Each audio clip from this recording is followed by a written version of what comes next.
नमो हरिहंताणम नमो सिद्धाणम नमो आर्याणम नमो वज्जायणम नमो लोये त्रिकालवर्ती सवसाणम मंगलम भगवान वीरो मंगलम गौतमो गणी मंगलम कुंदकुंदारियो जैन धर्मोस्तु मंगलम सर्व मंगल्यम मांगल्यम सर्व कल्याण कारकम प्रधानम सर्वधर्माणम जैनम जयतु शासनम ओंकार बिंदु संयुक्तम नित्यम ध्यायन्ति योगिनो कामदम मोक्षदम चैव ओंकाराय नमो नमः नमः समय साराय स्वानुभूतिया चकास्ते चित स्वभावाय भावाय सर्व भावांतरछिदे अज्ञानतिमिरांधानां ज्ञानाजन शलाकया चक्षुरुन्मिलितं येन तस्मै श्री गुरुवे नमः आत्मा ज्ञानं स्वयं ज्ञानं ज्ञानादन्यत् करोति किं परभावस्य कर्तात्मा मोहयं व्यवहारिणः मंगलमय मंगलकरण वीतराग विज्ञान नमुताई जाते भय अरियंतादि महान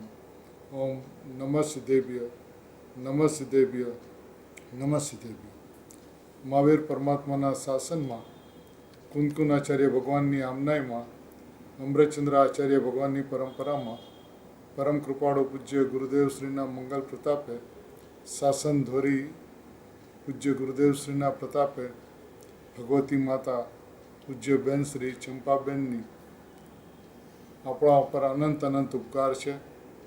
જેઓનો આજનો સમ્યક જયંતિનો દિવસ છે. આ દિવસે 17 વર્ષની ઉંમરે આત્મદર્શન પ્રાપ્ત કરીને જેમણે જીવન ધન્ય કર્યું હતું તેવા ભગવતી માતા પૂજ્ય બેનશ્રીના ચરણ કમલમાં આપણા સૌના કોટી કોટી વંદન હો, કોટી કોટી વંદન હો. વસ્તુની વ્યવસ્થા તેઓ શ્રીએ પણ અત્યંત તત્વચર્ચાના માધ્યમથી અત્યંત સ્પષ્ટ કરી છે.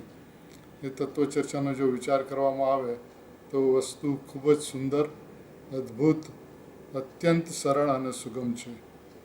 તે આપણે તેઓશ્રીના બેનશ્રીના વચનામૃતના બોલ નંબર 376 ઉપરથી જોશું તો ખ્યાલમાં આવશે કે તત્વજ્ઞાન કેટલું સહેલું છે, તત્વજ્ઞાન કેટલું સુંદર છે. તત્વજ્ઞાનના વિધિ વિધાન અનાદિ અનંત કાળમાં એકરૂપ છે. શું છે તો તેઓશ્રી 376 નંબરના બોલની અંદરમાં એમ ફરમાવે છે કે પૂર્ણ ગુણોથી અભેદ એવા પૂર્ણ આત્મદ્રવ્ય ઉપર દ્રષ્ટિ કરવાથી તેના જ આલંબનથી પૂર્ણતા પ્રગટ થાય છે. વસ્તુ કેવી છે તો કે પૂર્ણ ગુણોથી અભેદ. જે પૂર્ણ ગુણોથી અભેદ છે એ કેવું છે તો કે એવું પૂર્ણ આત્મદ્રવ્ય ઉપર દ્રષ્ટિ કરવાથી. દ્રષ્ટિનું વિધાન એક જગ્યા છે આત્મદ્રવ્ય, ને આત્મદ્રવ્ય ઉપર દ્રષ્ટિ કરવાથી શું થાય છે તો કે તેના જ આલંબનથી પૂર્ણતા પ્રગટ થાય છે. આત્માની વસ્તુ વ્યવસ્થા પ્રાપ્ત કરવાનું વિધાન અત્યંત અત્યંત અત્યંત સરળ છે. વસ્તુ કેવી છે તો કે પૂર્ણ ગુણોથી અભેદ છે. હવે જે પૂર્ણ ગુણોથી અભેદ વસ્તુ જે છે એવું એક પૂર્ણ આત્મદ્રવ્ય છે, અનંત ગુણોથી અભેદ. એટલે આત્માની અંદરમાં જ્ઞાન, દર્શન, ચારિત્ર એવા ભેદોથી ન જોઈને અભેદ એવા એક આત્મદ્રવ્યને જોઈને જે જીવ પૂર્ણ દ્રવ્યની દ્રષ્ટિ કરે છે એનું આલંબન લે છે તેના જ આલંબનથી, એટલે દ્રવ્યના જ આલંબનથી, એટલે દ્રવ્યની દ્રષ્ટિથી હું પરમાત્મા છું એવું જેને લક્ષ થાય છે એને પૂર્ણતા પ્રગટ થાય છે. આ અખંડ દ્રવ્યનું આલંબન તે જ અખંડ એક પરમ પારણામિક ભાવનું આલંબન. આ અખંડ દ્રવ્યનું આલંબન કયો કે પરમ પારણામિક ભાવનું આલંબન કયો એ એક જ વાત છે. પ્રભુ પરમ પારણામિક ભાવના આલંબનથી પૂર્ણતા પ્રગટ થાય છે. આ એક વિધાન છે અનાદિ અનંત કાળનું.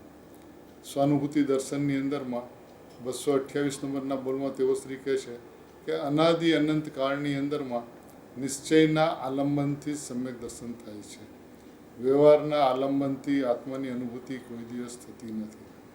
તો આ એક વસ્તુની અનાદિ અનંત ક્રમબદ્ધ વ્યવસ્થા છે, ક્રમ નિયમિત વ્યવસ્થા છે કે ભાઈ દ્રષ્ટિ ક્યાં હોવી જોઈએ તો કે પૂર્ણ ગુણોથી અભેદ. ગુણો બધા પૂર્ણ છે અને અભેદ છે, એકરૂપ છે. આપણે વસ્તુને ભેદોથી જોઈએ છીએ. ભેદોથી અભેદની દ્રષ્ટિ થઈ શકવાનું કોઈ વિધાન નથી. અનાદિકાળથી ભેદોથી અભેદને ઓળખવાનો આપણે પ્રયત્ન કર્યો છે, પણ ભેદોથી અભેદને ઓળખવાનું કોઈ વિધાન નથી. આત્મામાં જ્ઞાન, દર્શન, ચારિત્ર નથી. આ વાત જ્યારે સમજાય છે ત્યારે અનંત ગુણોથી અભેદ એક આત્મતત્વ જે છે તે હું છું એનું નામ દ્રવ્યની દ્રષ્ટિ છે, તેનું નામ દ્રવ્યનું આલંબન છે. અને આ આલંબનથી પૂર્ણતા પ્રગટ થાય છે.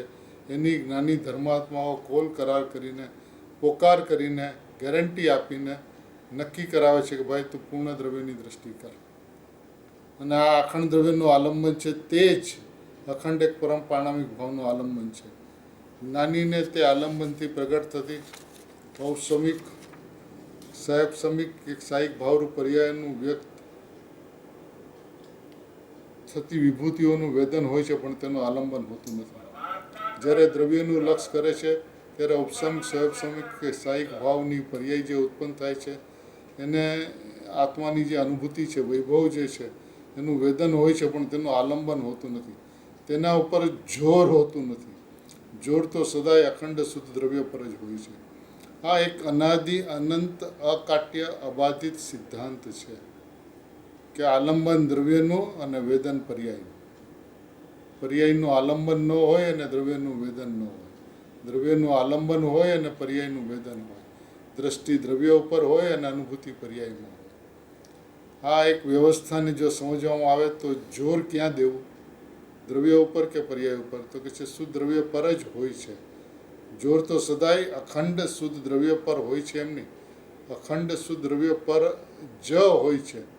સાહિક ભાવનો પણ આશ્રય કે આલંબન ન લેવાય, કારણ કે તે તો પર્યાય છે, વિશેષ ભાવ છે.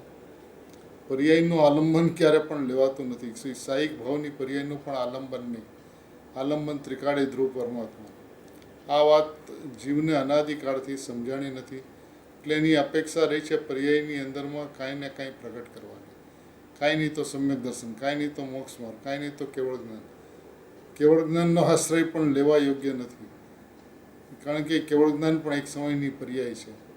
નિયમસાર પરમાગમની 110મી ગાથામાં પૂજ્ય ગુરુદેવ શ્રી એમ ફરમાવ્યું કે શુદ્ધ આત્મતત્વના વેદીઓ જે હોય છે એને નિગોદ અને મોક્ષની વચ્ચે કોઈ અંતર દેખાતો નથી. નિગોદ અને મોક્ષની વચ્ચે કોઈ અંતર દેખાતો નથી. નિગોદ એક સમયની પર્યાય ને મોક્ષ એક સમયની પર્યાય. નિગોદ દુઃખની પર્યાય, મોક્ષ સુખની પર્યાય. એની વચ્ચે એને કોઈ ફરક નથી દેખાતો, અંતર નથી દેખાતો, કારણ કે એ એક સમયની પર્યાય છે. એટલે એની દ્રષ્ટિ દ્રવ્ય ઉપર હોય છે ને જોર દ્રવ્યનું હોય છે, અખંડ શુદ્ધ દ્રવ્ય પર જ હોય છે. અને એ જ્યારે સામાન્યનો આશ્રય લે છે ત્યારે જ વિશેષ શુદ્ધતા પ્રગટે છે. ધ્રુવના આલંબને જ નિર્મળ ઉત્પાદ થાય છે. ધ્રુવના આલંબને જ નિર્મળ ઉત્પાદ થાય છે. માટે બધું છોડી એક શુદ્ધાત્મ દ્રવ્ય પ્રત્યે અખંડ પરમ પારણામિક ભાવ પ્રત્યે દ્રષ્ટિ કર. આ એક આદેશ છે, ઉપદેશ નથી. એક શુદ્ધાત્મ દ્રવ્ય પ્રત્યે બધી વસ્તુનું છોડી નિર્મળ ઉત્પાદ જે થાય છે એની દ્રષ્ટિ પણ છોડીને, એટલે બધું છોડીને એક શુદ્ધાત્મ દ્રવ્ય પ્રત્યે અખંડ પરમ પારણામિક ભાવ પ્રત્યે દ્રષ્ટિ કર. તેના ઉપર એક નિરંતર જોર રાખ.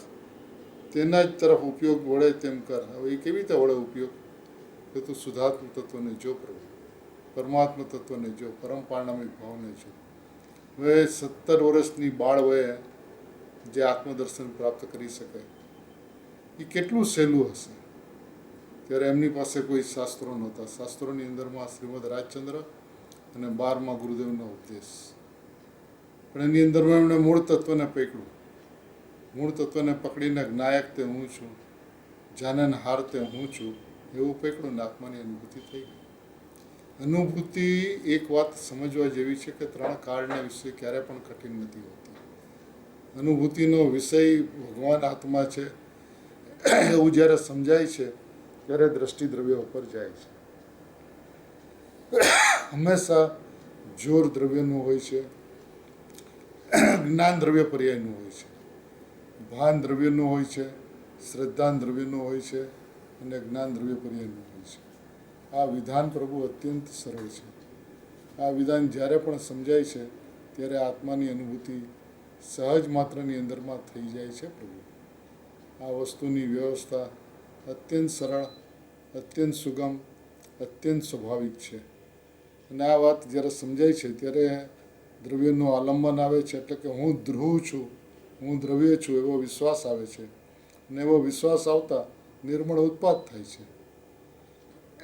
દ્રવ્યની દ્રષ્ટિ થવી પણ સરળ અને દ્રવ્યની લક્ષ્ય આત્માની અનુભૂતિ થવી પણ સરળ. આ વિધાન સરળતાનું છે, સહજતાનું છે, સ્વાભાવિકતાનું છે, સહજ ને સહજ છે. આની અંદરમાં કોઈ કૃત્રિમતા ચાલતી નથી. પૂજ્ય બેનશ્રી એમ ફરમાવે છે કે દ્રવ્ય દ્રષ્ટિ ઉપર આવ્યો એટલે એને ક્રમબદ્ધ સમજાણું તે સાચું. પૂજ્ય ગુરુદેવશ્રી પણ 110મી ગાથામાં નિયમસારમાં એમ ફરમાવે છે કે ક્રમબદ્ધનો નિર્ણય ક્યારે સાચો કે જ્યારે દ્રવ્યની ઉપર દ્રષ્ટિ થાય ત્યારે. જેને ક્રમબદ્ધ સમજાય છે એને પર્યાય ઉપરથી દ્રષ્ટિ હટી જાય છે, પર્યાયનું કર્તૃત્વ હટી જાય છે, પર્યાયનું લક્ષ હટી જાય છે અને દ્રવ્યની દ્રષ્ટિ થઈ જાય છે. એ દ્રવ્યની દ્રષ્ટિ થાય છે તો એ જ અનુભૂતિ છે, એ જ સમ્યક દર્શન છે, એ જ મોક્ષ માર્ગ છે અને એ જ પરંપરાએ વ્યવહારે મોક્ષનું કારણ કહેવામાં આવે છે. તો વાત દ્રવ્યના આલંબનની છે, ધ્રુવની દ્રષ્ટિની છે. ધ્રુવ તે હું છું એવું એકમાત્ર વિધાન, એવું એકમાત્ર વ્યવસ્થા જેને સમજાય છે એને દ્રવ્ય ઉપર દ્રષ્ટિ જાય જાય અને જાય. અને જેની દ્રષ્ટિ દ્રવ્ય ઉપર જાય છે એને આત્માની અનુભૂતિ પૂજ્ય ભગવતી માતા બેનશ્રીની સમાન આરામથી થાય છે. શ્રમ નથી પડતો. જોર જ્ઞાયકનું હોય છે, દ્રષ્ટિ દ્રવ્યની હોય છે, માતમ દ્રવ્યનું હોય છે, 12માં નિમિત્ત રૂપે દેવગુરુ શાસ્ત્ર હોય છે, અંતરંગની અંદરમાં નિમિત્ત રૂપે પોતાનો શુદ્ધાત્મા હોય છે. અને એ બંને હોવા છતાં પણ આ વિશ્વની અંદરમાં મારું કોઈ નિમિત્ત નથી એવી દ્રષ્ટિ કરી ત્રિકાળ શુદ્ધ ઉપાદાન છે તે જ હું છું એવું સમજાતા ક્ષણિક ઉપાદાનની અંદરમાં સમ્યક દર્શન દ્રવ્યને કારણે નહીં, પરની દ્રષ્ટિ છોડવાને કારણે નહીં, પર્યાયને કારણે પર્યાયની અંદરમાં આત્માની અનુભૂતિ થાય છે. એવા જે પર્યાયના સટકારકની વ્યવસ્થા જેને સમજાય છે એને દ્રવ્ય તે જ હું છું, તે જ હું છું, તે જ હું છું એવું લક્ષ્ય થયા વિના રહેતું નથી. આ વાત સરળતાથી સમજવા જેવી છે. આની અંદરમાં કોઈ પરિશ્રમ નથી. આની અંદરમાં સૂઝબૂઝનો પ્રશ્ન છે, આની અંદરમાં સમજણનો પ્રશ્ન છે, આની અંદરમાં પોતાના સ્વભાવની નિસંદેહતાનો પ્રશ્ન છે. જ્યારે નિસંદેહ જ્યારે થાય છે ત્યારે એને વસ્તુ સહજપણે સમજાય છે. કારણ કે એને એટલી વાત ગુરુદેવશ્રી કહે છે કે પંચમ કાળની અંદરમાં મનુષ્ય થઈને તું આવ્યો, જીનવાણી સાંભળવા આવ્યો, અમે જીનવાણી તને સંભળાવી. હવે તારી પાત્રતા છે ત્યારે જ આ કાળને વિશે તને આત્માની વાત સાંભળવા મળે છે. તું યોગ્યતા લઈને આવ્યો છું, કાળલબ્ધિ લઈને આવ્યો છું, નિસંદેહ થઈ જાય બાબતનો બિલકુલ સંદેહ નહીં કર. આ મારા કોલ કરાર છે કે આ કાળને વિશે જેને આત્માની વાત સાંભળવા મળી છે એનો મોક્ષ નિશ્ચિત છે, એનો આત્મા મોક્ષપણે પરિણમવાને યોગ્ય જ છે, માટે જ આ કાળે આ વાત સાંભળવા આવી છે. તો એક વખત નિસંદેહ થઈ, નિશંક થઈ, હું પરમાત્મા તત્વ છું એવું લક્ષ્ય જ્યાં શુદ્ધાત્મા ઉપર જાય છે ત્યાં અનુભૂતિ થઈ જાય છે. અનુભૂતિનો વિષય ભગવાન આત્મા છે, અનુભૂતિનો વિષય અનુભૂતિ સ્વરૂપ ભગવાન આત્મા છે. એ અનુભૂતિ સ્વરૂપ ભગવાન આત્મા ત્રિકાળ છે, એકરૂપ છે, ધ્રુવ છે, અનાદિ અનંત છે. એની એકરૂપતા સમજમાં આવી જોઈએ. જ્યારે હવે એ એકરૂપતા સમજમાં આવે છે ત્યારે દ્રષ્ટિ દ્રવ્ય ઉપર જાય છે. દ્રષ્ટિ દ્રવ્ય ઉપર જાય છે ત્યારે અનુભૂતિ હોય છે. હવે અનુભૂતિ હોય છે, થાય છે એમ નહીં, વાસ્તવિકપણે તો થાય છે. પણ થાય ક્યારે કે દ્રષ્ટિ દ્રવ્ય ઉપર જાય ત્યારે. હવે દ્રષ્ટિ કરનાર પર્યાય છે ને તો કે એ મને નથી ખબર. હું પરમાત્મા છું એટલી મને ખબર છે, હું ભગવાન આત્મા છું એટલી મને ખબર છે. એવી દ્રષ્ટિ જે સમયે જે મુહૂર્તે થાય છે એ સમયે શુદ્ધાત્મા તે જ હું, તે જ હું, તે જ હું એવું જે લક્ષ્ય થયું એનું નામ આલંબન છે, એનું નામ આશ્રય છે, એનું નામ અહમ છે, એનું નામ એકત્વ છે. અને એ જ્યાં જે સમય થાય છે એ સમયનું નામ સમ્યક દર્શન છે, સમ્યક જ્ઞાન છે, સમ્યક ચારિત્ર છે, મોક્ષ માર્ગ છે. પ્રભુ તું એક વખત વસ્તુની વ્યવસ્થાને સમજવાનો પ્રયત્ન કર. વસ્તુ અત્યંત અત્યંત અત્યંત સહેલી અને સરળ છે. તે કઠિન સાંભળી છે, કઠિન માયની છે, કઠિન સમજી છે. કારણ કે વસ્તુ જેવી છે, જ્યાંથી છે, જે રીતે છે ત્યાંથી તું વસ્તુને જોતો નથી, માટે તને કઠિન લાગે છે. પર્યાયમાં ઊભા રહીને દ્રવ્યને જોવાનો પ્રયત્ન કરે છે, માટે દ્રવ્ય દૂર લાગે છે, પરિશ્રમવાળું લાગે છે, પુરુષાર્થ લાગે છે. પ્રભુ તું એક વખત દ્રવ્યને દ્રવ્યમાં ઊભા રહીને જો. દ્રવ્યમાં બેસીને દ્રવ્યનું જોર કર, દ્રવ્યમાં બેસીને સ્વભાવને જો, તો વસ્તુ તને ચોક્કસ સમજાશે અને સમજાશે. તું સમજણનો પિંડ છું એમ તું સમજ, તારે બીજું કાંઈ નથી સમજવાનું. જે હું સમજણનો પિંડ છું એમ સમજી જાય છે એની દ્રષ્ટિ દ્રવ્ય ઉપર જાય છે, અને જેની દ્રષ્ટિ દ્રવ્ય ઉપર જાય છે એને આત્માની અનુભૂતિ હોય છે. પછી એ પૂજ્ય બેનશ્રી હોય, પૂજ્ય બેન હોય, પૂજ્ય સુગાનીજી હોય, ગુરુદેવ હોય, કુંકુમ આચાર્ય દેવ હોય, અમરચંદ્ર આચાર્ય દેવ હોય, કોઈ પણ વ્યક્તિ, કોઈ પણ પુરુષાર્થી ધર્માત્મા દ્રષ્ટિ દ્રવ્ય ઉપર જાય છે તો અનુભૂતિ હોય છે. કુંકુમ આચાર્ય ભગવાનને 8 વર્ષે સમ્યક દર્શન થયું. હવે સમ્યક દર્શન સહેલું હતું તો 8 વર્ષે થયું, કે અઘરું હતું એટલે 8 વર્ષે થયું? 11 વર્ષે મુનિ દીક્ષા, 6ઠા 7મા ગુણસ્થાનની અંદરમાં ઝૂલતા, 5મામાંથી સીધા 7મા ગુણસ્થાનમાં આવ્યા અને 6ઠા 7મા ગુણસ્થાનની અંદરમાં 11 વર્ષની ઉંમરે ઝૂલતા. એ વસ્તુ સહેલી હતી, સરળ હતી કે અઘરી હતી? પ્રભુ હે ભગવંતો, તત્વની વસ્તુ વ્યવસ્થાને એક વખત જ્યાંથી કહેવામાં આવે છે ત્યાંથી સમજવાની કોશિશ કરવામાં આવે અને એ વસ્તુ ન સમજાય એવું 3 કાળમાં બનતું નથી. પૂજ્ય ગુરુદેવશ્રીના વચનામૃત હોય, પૂજ્ય બેનશ્રીના વચનામૃત હોય, પૂજ્ય બેનના વચનામૃત હોય, પૂજ્ય સુગાનીજીના વચનામૃત હોય કે શ્રીમદજીના વચનામૃત હોય, બધા વચનામૃતોની અંદરમાં એક શુદ્ધાત્માની દ્રષ્ટિ, શુદ્ધાત્માના આલંબનની ચર્ચા છે. આ વાત જે સમયે સમજાય છે એ સમયે દ્રષ્ટિ દ્રવ્ય ઉપર જતાં જ સ્વભાવની અનુભૂતિ હોય છે. એટલે કે છે ભાઈ તું નિરંતર દ્રવ્ય દ્રષ્ટિ કર, દ્રવ્ય દ્રષ્ટિ પરંપરાનામી ભાવ પ્રત્યે દ્રષ્ટિ કર. ક્યારે? તેના ઉપર જ નિરંતર જોર રાખ. નિરંતર, બહુ મહત્વની વાત છે. તે નિરંતર એની ઉપર જોર નથી રાખ્યું. જ્યારે તું નિરંતર એની ઉપર જોર રાખીશ તો તત્વ ઉપર, શુદ્ધાત્મા ઉપર, ભગવાન આત્મા ઉપર દ્રષ્ટિ જશે ને જશે. વિશ્વાસ રાખા, માર્ગ વિશ્વાસ. ગુરુદેવ કહે છે કે વિશ્વાસ એ વહાણ તરે છે. તે વિશ્વાસ નથી કર્યો તારા પોતાના સ્વભાવ ઉપર, એટલે અનુભૂતિ 3 કાળને વિશે આઘરી રહી છે, મુશ્કેલ થઈ છે, સ્વાભાવિક નથી રહી શકી. પ્રભુ તું એક વખત શાંત થઈને વસ્તુના સ્વભાવની દ્રષ્ટિ કરવાનો પ્રયત્ન કર, અને વસ્તુ ન સમજાય એવું 3 કાળમાં બનતું નથી. સરળતમ સરળ વસ્તુ વ્યવસ્થા છે. વાત એક છે, નિશ્ચયનું લક્ષ એટલે સ્વભાવનું લક્ષ એટલે શુદ્ધાત્માનું લક્ષ. શુદ્ધાત્માનું લક્ષ એટલે હું શુદ્ધાત્મા છું, હું શુદ્ધાત્મા જ છું. એની ઉપર જોર, એની ઉપર વજન, પરમપારણામિક ભાવનું જ આલંબન, પરમપારણામિક ભાવની જ દ્રષ્ટિ. પરમપારણામિક ભાવની દ્રષ્ટિ થાય અને તત્વ ઉપર દ્રષ્ટિ ન જાય. સત્વ, તત્વ, વસ્તુ જે કાંઈ પણ કહો તે હું છું એવું જ્યારે વિશ્વાસ આવે છે, એવો જ્યારે અહેસાસ થાય છે, એવી જ્યારે દ્રષ્ટિ થાય છે, ત્યારે નિયમથી આત્માની અનુભૂતિ હોય છે. એવું પૂજ્ય ભગવતી માતાએ આ 376 નંબરના બોલે અત્યંત વાતને સ્પષ્ટ કરી છે. ભાઈ તું સ્વભાવનું લક્ષ કર તો આનંદ પ્રગટશે, શ્રેણી ચડાશે, પરિપૂર્ણતા થશે. બધામાં એક આત્માનું લક્ષ હોય છે. જ્ઞાની ધર્માત્માઓ પણ શુદ્ધાત્માના લક્ષ્ય આગળ વધતા હોય તો આત્માર્થીએ પણ શુદ્ધાત્મા લક્ષ્ય આગળ વધવાની વિધિ હોઈ શકે.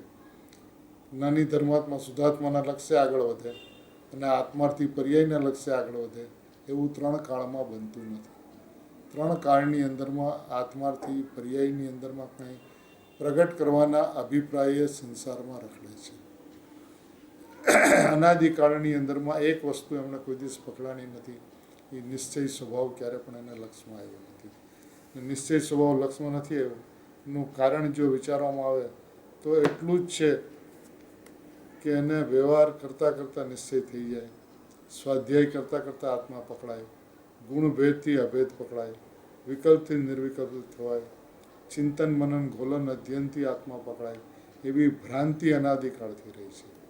હવે આ ચિંતન, મનન, અધ્યયન, સ્વાધ્યાય એ બધા વિકલ્પો છે, અને વિકલ્પો માત્રથી નિર્વિકલ્પ થવાનો કોઈ આધાર નથી, કોઈ વિધાન નથી, કોઈ વ્યવસ્થા નથી, કોઈ માર્ગ નથી. નિશ્ચયના લક્ષ્ય જ આત્માની અનુભૂતિ થાય છે. આ 3 કાળનું અકાટ્ય, અબાધિત, એકરૂપ ત્રિકાળ સત્ય છે. કારણ કે વસ્તુ જે છે ને એ ઉત્પાદ રૂપ નથી, વ્યય રૂપ નથી. અનાદિ અનંત એક રૂપ છે, અનાદિ અનંત છે, અને અનાદિ અનંત હોવાને કારણે એક રૂપ છે. અને એક રૂપ હોવાને કારણે એ એક છે, એ રૂપ પણ નથી. એ અનેક રૂપ નથી થતું, એ અપેક્ષાએ એક રૂપ કહેવામાં આવે છે. વાસ્તવિકતાથી જોવામાં આવે તો એ એક છે. એ જે એક છે એ હું એક છું, શુદ્ધ છું, સદા આરોપી છું, જ્ઞાન દર્શનમય છું. એ વાત જ્યારે સમજાય છે ત્યારે દ્રષ્ટિ દ્રવ્ય ઉપર જાય છે. અને જ્યારે દ્રષ્ટિ દ્રવ્ય ઉપર જાય છે ત્યારે એને આત્માની વિભૂતિઓનું વેદન હોય છે, સ્વસંવેદન હોય છે, નિર્વિકલ્પ આનંદ હોય છે. આનંદ મૂર્તિ ઉપર જ્યાં સુધી દ્રષ્ટિ રહે છે ત્યાં સુધી આનંદના ફુવારા વહેતા રહે છે. જે સમયે આનંદ ઉપર દ્રષ્ટિ જાય છે, વિકલ્પ ઊભો થઈને બહાર આવી જાય છે. માટે જ્ઞાનીઓનો પણ નિરંતર આરાધ્ય શુદ્ધાત્મા છે, મુનિરાજોનો પણ નિરંતર આરાધ્ય શુદ્ધાત્મા છે. એવી રીતે આત્માર્થીઓનું પણ નિરંતર આરાધ્ય શુદ્ધાત્મા અને શુદ્ધાત્મા જ છે. એ વાત સમજીને પૂજ્ય બેનશ્રીના આજે 90માં સમ્યક જન્મ જયંતિના દિવસે આપણે સૌ કોઈ કોટી કોટી વંદન કરતા, અનંત અનંત વંદન કરતા, તેઓની સાથે સાથે મોક્ષ માર્ગની અંદરમાં વિહાર કરતા પરિપૂર્ણતા ગુરુદેવની સાથે સૌ કોઈ પામીએ એવી મંગલ ભાવનાપૂર્વક ભગવતી માતાના ચરણ કમલમાં અભિનંદન, અભિવંદન, કોટી કોટી વંદન. અને જે કાર્ય એમણે એટલી સરળતાથી પ્રાપ્ત કર્યું એ માર્ગ કેટલો સરળ હશે એવી વસ્તુની વ્યવસ્થાને સમજીને આપણે પણ એ માર્ગને સમજવાની કોશિશ કરીએ કે એમણે એક ધૂન લગાડી કે હું જ્ઞાયક છું. એ એક જ્ઞાયક છું ની નિરંતર ધૂન લગાડી. દિવસ રાત ઉઠતા બેસતા હાલતા ચાલતા એમને જ્ઞાયક જ્ઞાયક જ્ઞાયક જ્ઞાયક જ્ઞાયક જ્ઞાયક ની ધૂન રહી. એ ધૂન નિરંતર ધૂન હતી. પ્રવૃત્તિ બારમાં કાંઈ પણ કરતા હોય, કાર્ય કાંઈ પણ કરતા હોય, પણ એમાં એની અંદરમાં એની કાંઈ રુચિ ન હોય. રુચિ એકમાત્ર પોતાના ભગવાન આત્માની હોય. જ્યારે રુચિ ભગવાન આત્માની હોય ત્યારે એનો મહિમા આવે, અને મહિમા આવે તો લક્ષ્યની પર જાય. લક્ષ્યની પર જતાં એકાગ્રતા અને એકત્વ થઈને અનુભૂતિ થાય ને થાય. તો આ કાર્ય પ્રભુ સરળ છે. કોઈ પણ આની અંદરમાં કપરાટ વિકલ્પ કરવાની જરૂરત નથી કે મને થશે કે નહીં, આ અઘરું છે, મને કેવી રીતે થશે, એ વાત વિચારવાની જરૂરત નથી. વિશ્વાસની જરૂરત છે, વિશ્વાસ. પૂજ્ય ગુરુદેવ શ્રી 110 નિયમસાર ગાથાના 123 નંબર પ્રવચનમાં એ છે, મુનિરાજ પોકાર કરીને કહે છે કે તું યોગ્યતા લઈને આવ્યો છું, તું પાત્રતા લઈને આવ્યો છું, માટે હા પાડ. મુનિરાજ જ્યારે ગેરંટી આપે કે પંચમકાળના જીવો પ્રાપ્ત થવાને લાયક છે, આ વાત જેને કાને પડી છે એ બધા પ્રાપ્ત કરવાની યોગ્યતા લઈને આવ્યા છે. જ્યારે પ્રાપ્ત કરવાની યોગ્યતા લઈને આવ્યા છે તો હા પાડ ને પ્રભુ. હા પાડીશ તો વસ્તુ દ્રષ્ટિમાં આવી જશે, વસ્તુ દ્રષ્ટિમાં આવી જશે તો અનુભૂતિ થઈ જશે, સહજતાથી થઈ જશે. કૃત્રિમતાથી નહીં થાય, આ કૃત્રિમતાથી થશે, સહજપણે થશે. વેદનમાં આવશે પણ એ તને અનુભૂતિ ક્યાં થઈ ગઈ એની ખબર નહીં પડે. અનુભૂતિનું વેદન ખબર નહીં પડે એમ નહીં, પણ વાતમાં અનુભૂતિ થઈ જશે એવી વાત છે. એ વાત જગતના ભવ્ય જીવો, ગુરુદેવના શાસનની અંદરમાં આવેલા ભવ્ય સંતાનો આ વાતને સરળતાથી સમજે, સુગમતાથી સમજે, સહજતાથી સમજે તેવી ભાવનાપૂર્વક પુનઃ પૂજ્ય ભગવતી માતાના ચરણમાં કોટી કોટી વંદન. હવે આપણે આપણો નિયમિતનો વિષય દ્રવ્ય દ્રષ્ટિ પ્રકાશ પૂજ્ય સુગાનીજીનો 580 નંબરના બોલ ઉપર આપણે ચર્ચા કરશું. प्रश्न यह है कि अपरिणामी का अर्थ क्या? आत्मा पर्याय बिना का सर्वथा कुटस्थ है? शिष्य का ऐसा प्रश्न है कि अपरिणामी का अर्थ क्या? आप कहते हो भगवान आत्मा अपरिणामी है, अपरिणामी है, अपरिणामी. अपरिणामी का अर्थ क्या? पर्याय बिना का सर्वथा कुटस्थ है? पर्याय है ही नहीं और वस्तु त्रिकाल कुटस्थ है, ऐसा है क्या? देखो, प्रश्न पूछने वाले की भी जिज्ञासा है, वो भी बात को समझना चाहते हो कि आप अपरिणामी माने पर्याय को मानते ही नहीं हो, ऐसा है कि पर्याय को मानकर पर्याय को गुण करके अपरिणामी द्रव्य की दृष्टि के विषय को समझाने के लिए आपने आत्मा को अपरिणामी कहा. ये उसका प्रश्न था. इसके आगे एक पॉइंट अपना जो चला था 576 नंबर का, उसके अंदर में एक बात थी कि जिनको इस युग के अंदर में मार्ग मिला है उसको ऐसा लगता है कि हम दुनिया से बाकी से अधिक है। दूसरे लोग को तो बात सुनने को ही नहीं मिली, हमें तो सुनने को मिली ना, इस बात को हर्षित होता है। तो वहाँ पे एक ठो स्पष्टीकरण दिया गया, नीची दशा वाली को और दृष्टि रखना यह तो स्वयं के लिए ही एक बड़ा भारी नुकसान का कारण है। यदि आप अपने से नीचे वाले को देखकर अपने को संतुष्ट होते हो तो बहुत बड़ा भारी नुकसान है। लेकिन यह मार्ग इतना पवित्र है कि आप अपने ऊपर वाले को भी यदि आप देखो, अपने ऊपर वाले माने ज्ञानी धर्मात्मा, श्रावक धर्मात्मा, मुनि महाराज, आचार्य महाराज, जिनेन्द्र परमात्मा, उसके ऊपर भी आप देखोगे तो विकल्प ही उत्पन्न होगा। न तो नीचे वाले को देखना है, न तो ऊपर वाले को देखना है, अपने त्रिकाल स्वभाव को देखना। ऐसा यह मार्ग है प्रभु। निमित्त रूप उत्कृष्ट देवशास्त्र गुरु ही होते हैं, उसका कोई इनकार नहीं। लेकिन कब तक उसकी ओर ताकते रहोगे, कब तक उसकी ओर देखते रहोगे? जब तक उसकी ओर देखते रहोगे, ताकते रहोगे, उसके चरणों में बैठे रहोगे, तब तक विकल्प ही होगा। और विकल्प होगा माने राग ही होगा। जैसा निमित्त वैसा नैमित्तिक उत्पन्न हुए बिना रहता नहीं। इस न्याय से वास्तविकता न तो नीचे वाले को देखकर संतुष्ट होना है, न ऊपर वाले को देखकर रुकना है। ऊपर वाले को देखकर, ऊपर वाला क्या करता है? ऊपर वाला अपने स्वभाव के अंदर में लीन है, तो आप भी अपने स्वभाव के अंदर में लीन हो जाए। उन्हें ऊपर वाले के सामने उसलिए देखना है कि उसका जैसा होने के लिए वो जो करता है वो आप करो। वो क्या करता है? वो अपने स्वभाव से बाहर नहीं निकलते, तो आप भी अपने स्वभाव से बाहर मत निकलो। ये उपदेश लेने के लिए ऊपर वाले के लिए देखने की बात कही गई है। लेकिन वास्तविकता तो यह है कि ऊपर वाले की ओर देखने से भी विकल्प ही उत्पन्न होता है। एकमात्र स्वभाव की ओर देखने से निर्विकल्पता होती है, क्योंकि वस्तु निर्विकल्प है।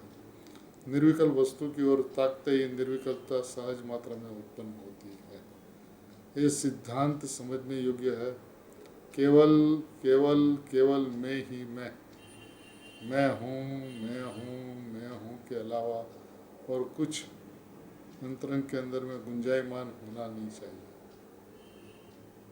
और मैं हूँ भी भारी पड़ के मैं इतना ही चलता है। या तो हूँ। बस इसके अलावा और कुछ पोसा ही ना पड़े, रुचे नहीं।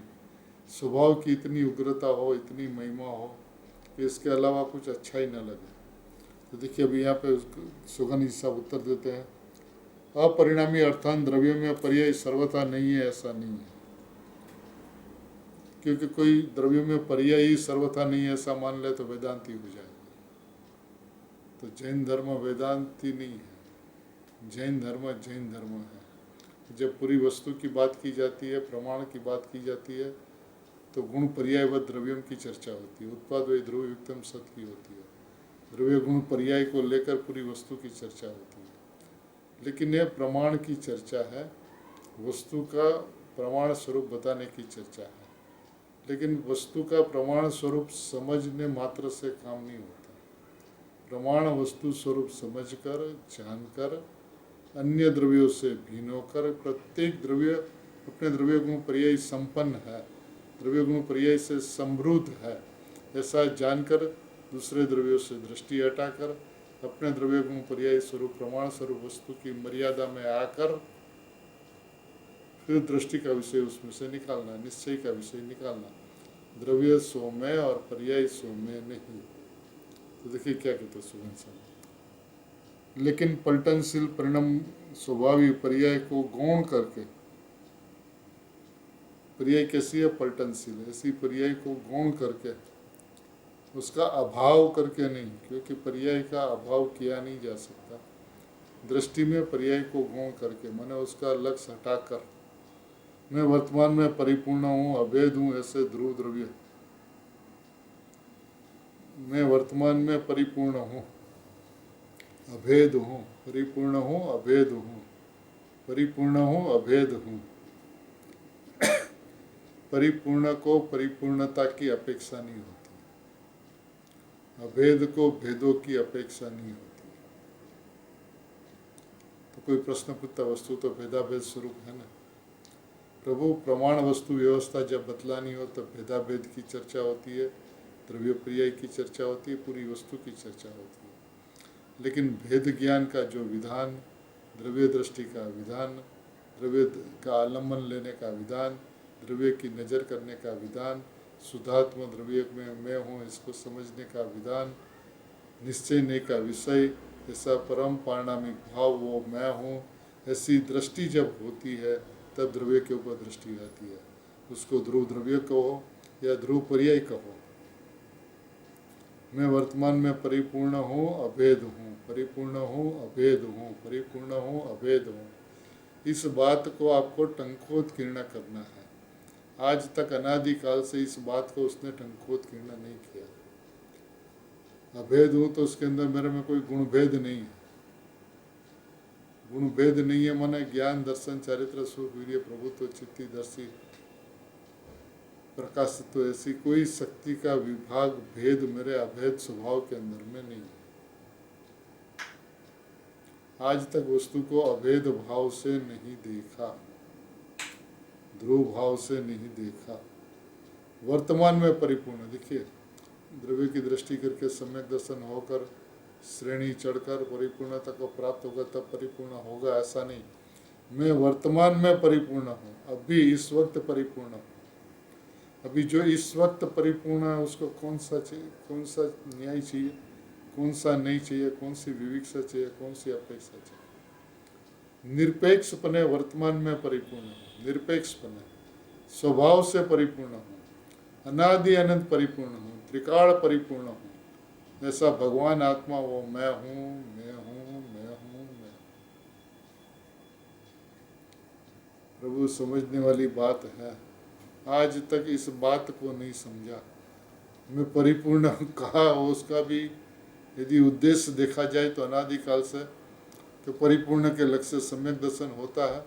तो सम्यक दर्शन की प्राप्ति के लिए मैंने परिपूर्ण हो ऐसा विश्वास किया, ऐसा चिंतन किया, ऐसा घोलन किया। उसका एकमात्र हेतु परिपूर्णता प्राप्त करना था। अब जिसको परिपूर्णता प्राप्त करनी है वो वर्तमान में पामर है, और जो वर्तमान में पामर है वो कभी परिपूर्ण हो नहीं सकता। प्रभु समझ में आने वाली बात है। यदि मैं अभी वर्तमान में पामर हूँ ऐसा समझता हूँ तो पूर्णता कहाँ से आएगी। मैं माने भगवान आत्मा पामर है, भगवान आत्मा पूर्ण कहाँ से होगा, क्योंकि पामरता पूर्णता का कारण नहीं हो सकता। परिपूर्णता पूर्णता का कारण अपेक्षा से हो सकता है। वास्तविकतया तो पर्याय परिपूर्ण स्वभाव के लक्ष्य से परिपूर्ण होती है भी व्यवहार नहीं कर पाता।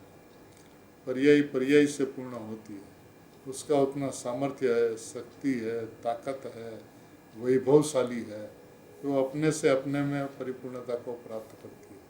लेकिन फिर भी यदि देखा जाए तो द्रव्य के लक्ष्य, द्रव्य के आलम्बन से, द्रव्य के आश्रय से मैं परिपूर्ण अभेद हूँ। मैं परिपूर्ण अभेद हूँ ऐसा नहीं, मैं वर्तमान में परिपूर्ण हूँ, अभेद हूँ।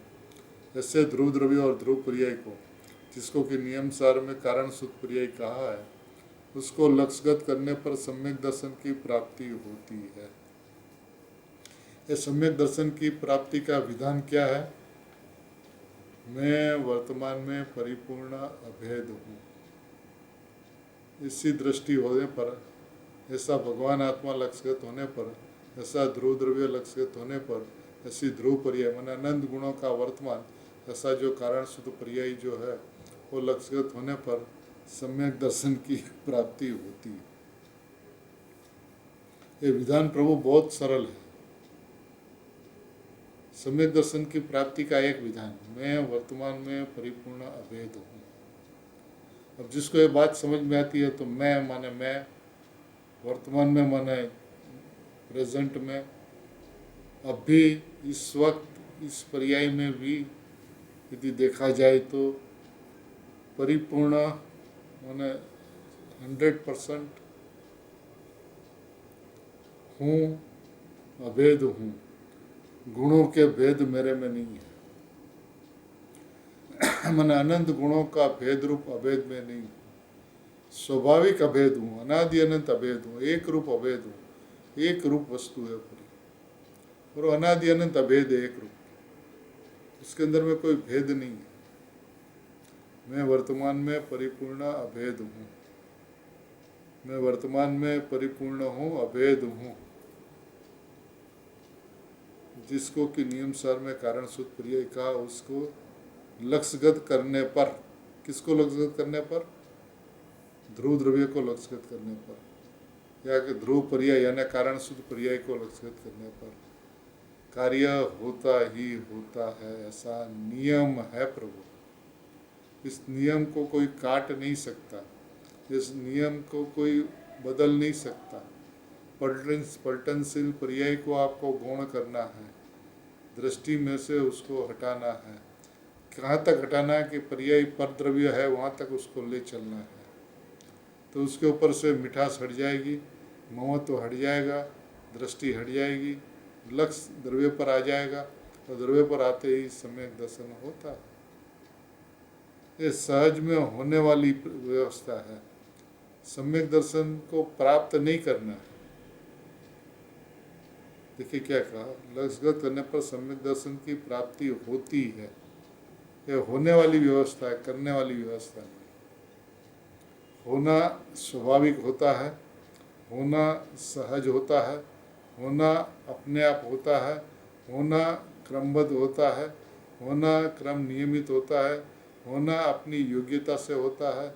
जिस वक्त होना होता है उस वक्त होता है, लेकिन जिस वक्त होता है उस वक्त उसकी दृष्टि कहाँ पर होती है? तो के द्रव्य के ऊपर, लक्ष्य द्रव्य के ऊपर होता है। द्रव्य के ऊपर लक्ष्य होता है, उसका मतलब क्या? लक्ष्य अमूर्तिक वस्तु का लक्ष्य कैसे करे? मैं द्रव्य हूँ, ऐसा विश्वास, ऐसा एहसास, ऐसा अहम, ऐसा एकत्व, ऐसा अपनापन जब द्रव्य के ऊपर होता है तो परिणाम के अंदर में नियम से सम्यक दर्शन होता ही।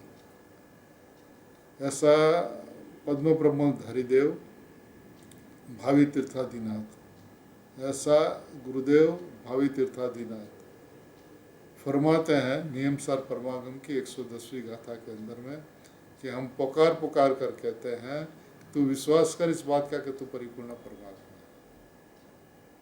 है। निसंदेह होकर विश्वास कर, क्योंकि तेरा मोक्ष अल्पकाल में होने वाला है।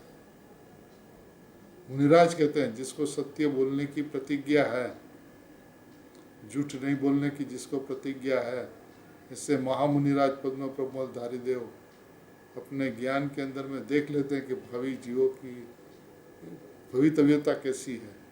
जो नियम सार जैसे परमागमों को, समय सार जैसे परमागमों को, नियम सार तो कुंकुन आचार्य भगवान ने अपनी भावना के लिए बनाया हुआ शास्त्र है, अपनी शुद्धि के अंदर में वृद्धि हो उसके लिए बनाया हुआ शास्त्र है, और उसके अंदर में पर्याय को परद्रव्य कहा है। यदि तुझे भी पर्याय परद्रव्य लगती है, बात न्याय से, युक्ति से, तर्क से, लॉजिक से समझ में आती है, तो तेरी दृष्टि द्रव्य के ऊपर जाएगी, जाएगी और जाएगी। और जब दृष्टि द्रव्य के ऊपर जाएगी तो अनात्मा की अनुभूति होगी, होगी और होगी, क्योंकि तेरी योग्यता पक चुकी है, क्योंकि तू पात्रता लेकर आया है, क्योंकि तेरी काल लब्धि पक चुकी है। गुरुदेव श्री वहाँ तक कहते हैं कि तू ये बात सुनने को लिए आया और तूने ये रुद्राक्ष की वाणी सुनी, भगवान आत्मा की बात सुनी, तो तेरा मोक्ष निश्चित है, उसलिए तेरे कान पे आवाज पड़ी है। तो तू निसंदेह हो, संदेह मत कर, निशंक हो, और मैं परमात्मा हूँ ऐसा विश्वास कर, विश्वास कर। दो जगह कहते हैं विश्वास है वाण तरे से, विश्वास है वाण तरे से। प्रभु विश्वास रख तो आत्मा की अनुभूति तुझे होगी, होगी और होगी। ऐसी अद्भुत बात पूज्य गुरुदेव श्री के प्रताप से, गुरुदेव श्री के प्रभावना योग में, भगवती माताओं के मंगल आशीष के योग में, सुगानी जी की अद्भुत दिव्य वाणी के प्रताप से, रक्षत्र के भव्य जीवों को यह बात सुनने को मिली कि सम्यक दर्शन की प्राप्ति होती है। कैसे होती है? ध्रुव द्रव्य को लक्ष्यगत करने पर। ध्रुव द्रव्य कैसा है? मैं वर्तमान में परिपूर्ण हूँ, अभेद हूँ। पहली बात परिपूर्ण हूँ, दूसरी बात अभेद हूँ। बस वस्तु के अंदर में भेद मत पड़, गुण गुणी का भेद मत देख कि वस्तु के अंदर में गुण गुणी का भेद है नहीं। प्रभु तूने इस बात को समझा नहीं कि तुझे आत्मा कैसा है, ये समझाने के लिए आत्मा में ज्ञान है, दर्शन है, चारित्र है। सुख है, वीर्य है, प्रभुत्व है, विभुत्व है इत्यादि बात, आत्मा कैसा है, आत्मा का वैभव कैसा है, उसलिए भेद करके व्यवहार से उपजा कर समझाने के लिए कहा गया है। समझने के लिए तो तुझे इतना ही समझना है कि आत्मा अभेद है, आत्मा में भेद नहीं है। जब आत्मा में भेद नहीं ऐसा बात समझेगा तो अभेद आत्मा सामने आएगा। अभेद आत्मा सामने आएगा तो एक हूँ ऐसा आएगा, एक हूँ बस हूँ, एक छू सदा आरोपी छू, ज्ञान दर्शन मई छू, ऐसी वस्तु जहाँ लक्ष्य में आई उसी वक्त आत्मा की अनुभूति सहज मात्र में हो जाती है। ये सहज में होने वाली व्यवस्था है प्रभु, तू चिंता बिल्कुल मत कर, क्रमबद्ध का विश्वास कर, और क्रमबद्ध का विश्वास किया तो द्रव्य के ऊपर आ जा, द्रव्य के ऊपर आ गया तो क्रमबद्ध का निर्णय सच्चा। उन्हें क्रमबद्ध का विश्वास करे, क्रमबद्ध का निर्णय करे और दृष्टि द्रव्य ऊपर न आवे, ऐसा हो नहीं सकता। जब दृष्टि द्रव्य पर आवे तब क्रमबद्ध का निर्णय पक्का, क्रमबद्ध का निर्णय सच्चा। ऐसा गुरुदेव श्री के मंगल वचन अपने को मिले हैं, मार्गदर्शन मिला है ज्ञानियों से। वस्तु की व्यवस्था का अनादि अनंत एकदम एक रूप सिद्धांत, जिसकी दृष्टि द्रव्य के ऊपर जाती है उसका आत्मा की अनुभूति होती है। बस दूसरा कोई विधान नहीं है।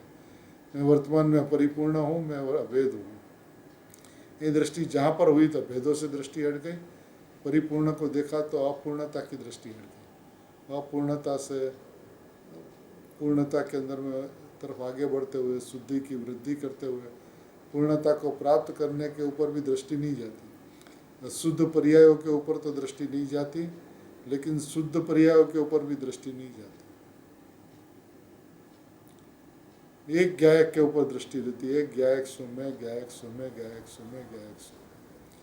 जब ज्ञायक सौम्य ऐसी दृष्टि जब रहती है तो आत्मा की अनुभूति होती है। आत्मा की अनुभूति सरल है, सहज है, स्वाभाविक है।